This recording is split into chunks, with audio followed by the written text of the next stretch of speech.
చిటికలో ఓటేయడం, గంటల్లోనే ప్రజా తీర్పు బయటకు రావడం, ఇదంతా ఎలక్ట్రానిక్ ఓటింగ్ మెషిన్ చేసే మాయ. బ్యాలెట్ బాక్స్ పోలింగ్తో వచ్చే చిక్కులు అన్నీ ఇన్ని కావు. ఒక్కో ఓటును లెక్కించేందుకు రోజుల తరబడి వెయిట్ చేయాల్సి వచ్చేది.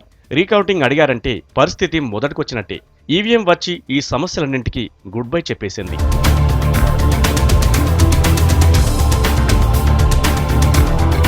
ఈసారి అసెంబ్లీ, లోక్సభ ఎన్నికల్లోనూ ఈవీఎంలను వినియోగించారు. పోలింగ్ ముగిసిన తర్వాత వాటిని స్ట్రాంగ్ రూముల్లో భద్రపర్చారు. ఆర్మీ వాటికి నిరంతరం కాపలా కాస్తోంది. కౌంటింగ్ సెంటర్లకు జాగ్రత్తగా ఈవీఎంలను తరలించి లెక్కింపు మొదలు పెడతారు. కౌంటింగ్ ఎలా చేస్తారనేది అందరికీ ఆసక్తి కలిగిస్తోంది.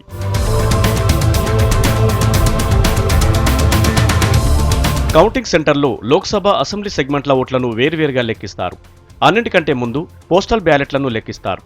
తర్వాత 30 నిమిషాలకు ఈవీఎం కౌంటింగ్ మొదలవుతుంది. ఒక్కో కౌంటింగ్ ఏరియాలో అత్యధికంగా 14 టేబుళ్లు, వాటిపై ఒక్కో ఈవీఎంను పెడతారు. ప్రతి టేబుల్ దగ్గర ఎలక్షన్ ఆఫీసర్ ఉంటారు. లెక్కింపును పార్టీ ఏజెంట్లు దగ్గర నుంచి గమనిస్తుంటారు.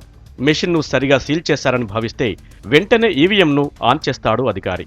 రిజల్ట్ బటన్ ప్రెస్ చేయగానే పోటీలో ఉన్న అభ్యర్థులు, వారికి పోలైన ఓట్లు మెషిన్పై డిస్ప్లే అవుతాయి. ఈ డేటాను వెంటనే 17C ఫామ్లో ఎంటర్ చేస్తారు.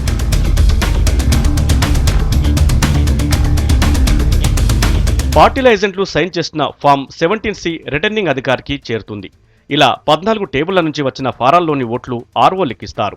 అన్ని రౌండ్లు పూర్తయ్యాక ఫలితాన్ని బ్లాక్ బోర్డుపై డిస్ప్లే చేస్తారు. తర్వాత అందరికీ అనౌన్స్ చేస్తారు ఆర్ఓ.